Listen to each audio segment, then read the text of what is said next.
já assim mostra para ele que a câmera que ele escolheu está certa ou não, aí ele tipo, tem que mexer um pouco em algumas câmeras e tal, que às vezes acaba causando problema, a gente tem que voltar e ajustar algumas coisas. E depois que tudo isso é feito, que está tudo lá com shader, tudo com textura pintada, a animação está feita, eles começam a mandar isso para a parte de finalização. O que é a parte de finalização? A parte de finalização é toda feita no Maya, né? Assim, na verdade, a gente usa Max, Maya, Houdini, Mudbox, ZBrush, Photoshop, quer dizer, tem uns 10 softwares que a gente usa na Blizzard. Só uns 10, é pouquinho. E fora que a gente tem um software para abrir o V também, que é bem legal. Então, e aí, toda a parte de finalização, toda a parte de textura também tem que ser feita no Maya por causa do Renderman, que o Renderman só conversa com o Maya, não conversa com o Max. Então aí, na hora que o finalizador pega isso, ele abre as cenas no Maya e aí ele começa a botar as luzes e aí ele começa a chegar no resultado perto de como que vai ser o frame final. Só que tem um negócio que a gente está fazendo novo agora, que é na parte de pré-produção, que é bem no começo da produção, que a gente pega todos os frames principais da animação e eles pintam uns thumbnailzinhos assim que chama Color Script. Esse Color Script, que na verdade ele é uma indicação de como que o resultado final de luz vai ser.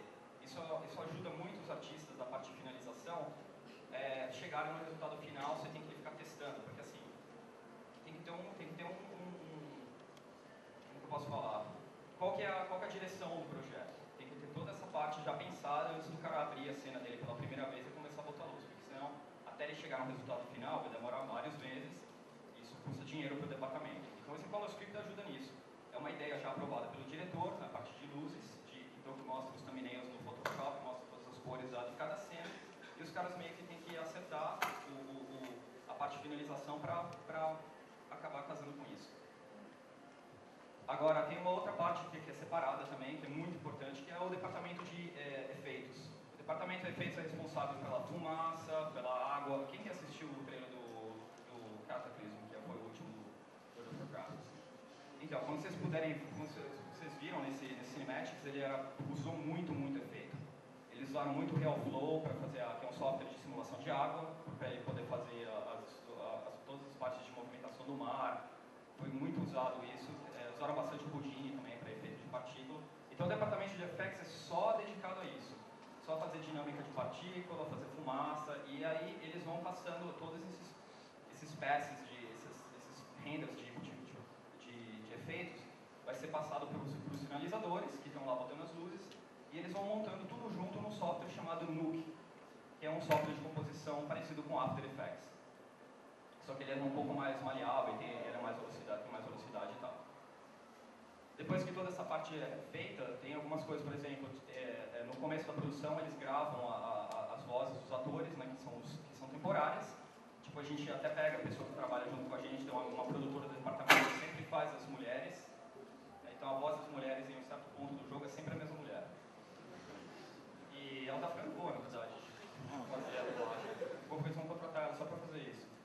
E aí a gente usa isso, na verdade, fazer porque se não tem nada, para você contratar os atores que vão fazer as vozes finais, que na verdade eles contratam atores, alguns são até conhecidos de Hollywood, e para fazer a dublagem, só que não dá para esperar isso ser feito até você começar a animar, senão também você vai acabar causando problema para a produção. Então eles têm essas vozes temporárias que eles vão animando, e eles vão fazendo umas músicas temporárias para você sentir o clima e tal. Então é todo um processo de meio que construindo de bloco em bloco.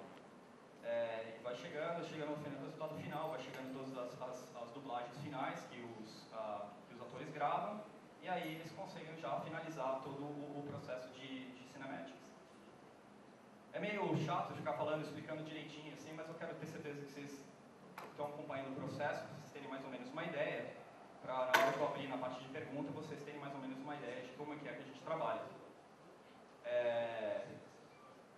E o que eu falei do negócio de rig de animação facial é o seguinte, como a gente, os personagens, o personagem na verdade é a parte mais importante do projeto. Quando você está fazendo o personagem, você tem que identificar com ele, o olhar dele tem que ser bacana. E teve alguns projetos que a gente fez que eu não estava muito feliz com a qualidade dos personagens, eu achei que tipo, deu uma desconectada. Aí a gente acabou criando um processo que é um processo separado do pipeline, que é só para o rosto.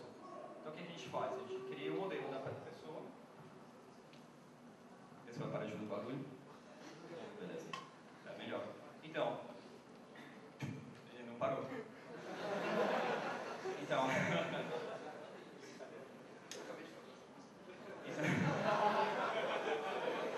foi mal, sacanagem. Então, aí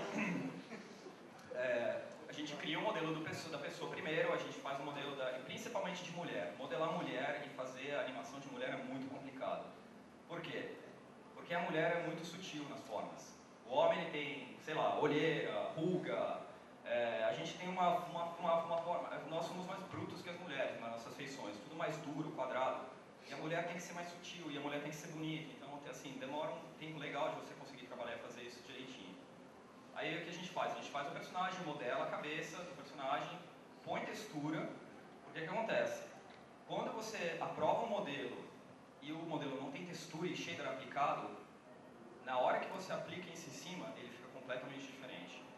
A gente estava fazendo um modelo da mulher do Diablo 3, vocês viram o trailer, não aparece uma menina no trailer? O que aconteceu é o seguinte, a gente fez o modelo da cabeça dela e nesse processo eu estava fazendo, na hora que eu coloquei a textura nela, eu vi que o olho dela ficou muito pequeno. E se a textura, assim, quer dizer, é uma coisa visual, entendeu? Tipo, ele te engana. Ainda bem que, assim, como eu já estava no processo novo, não tinha rig feito pro rosto dela, porque esse que é o problema. Quando você termina o personagem inteiro e depois que já está todo feito o esqueleto do rosto dela, porque tem que ter uma deformação no rosto, certo? O rig que é feito pro corpo tem que ser feito pro rosto. Uma coisa parecida, mover os músculos e tudo. Se isso está feito, você já não pode mexer. Você já não pode mexer no tamanho do olho, porque isso já acaba causando problema na produção. Tipo, demora 2, 3 semanas para consertar, gasta dinheiro. Então, você tem que se preparar para isso. Fazendo esse processo que eu estou te falando, de você preparar o rosto, colocar textura, aprovar e depois fazer o rig, ajuda muito. Então é legal você acabar pensando em umas saídas assim, principalmente para personagem, que é muito importante, e principalmente para mulher. Mas no geral é isso, assim, é um overview bem simples de como que é feito o processo. E aí eu queria abrir para ver se vocês têm perguntas em relação ao que eu acabei de falar, em relação ao cinemático, alguma coisa do gênero. Com relação ao primeiro projeto que a gente viu do Mike, ensinando a mexer, a montar a armadura dele, você teve grande participação nesse processo. Quanto tempo levou desde o primeiro storyboard até o vídeo ficar pronto? O negócio de tempo sempre me pega, cara. Deixa eu pensar. Desde o primeiro storyboard que a gente começou a fazer para isso até o final, acho que demorou mais ou menos 1 ano e alguma coisa. Porque assim, o que acontece também é que é complicado. A gente para muito. Então, esse ano, na verdade, no meio desse ano, a gente fez o segundo Cinematic do World of Warcraft Expansion. Mas aí tinha um pouco de produção naquele end. Então você vai contar tudo junto de como foi. Eu acho que é por aí, 1 ano. Incluindo aqui, ele vai ficar tipo 1 ano e meio. Entendeu? Então demora, é um processo demorado, não dá. O que você quer que fique bom, você vai ter que botar tempo em cima. O Avatar demorou 7 anos para fazer. Quer dizer, e os caras tinham uma equipe de, sei lá, 1.200 pessoas. Então, não tem milagre, você não faz, né? No Warcraft 3, por exemplo, tem uma luta do Arthas com o Wizard, e eu fiquei sabendo que a Blizzard tinha planejado fazer uma cutscene com computação gráfica nessa luta.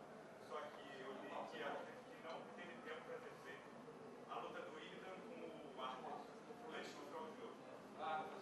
Isso, no Frozen Throne. Tá. E me falaram no dia que foi planejado uma cena de computação gráfica para essa luta. Com Cinematic. Que não deu tempo de fazer e que por isso foi feita uma cena em cutscene de in-game, right?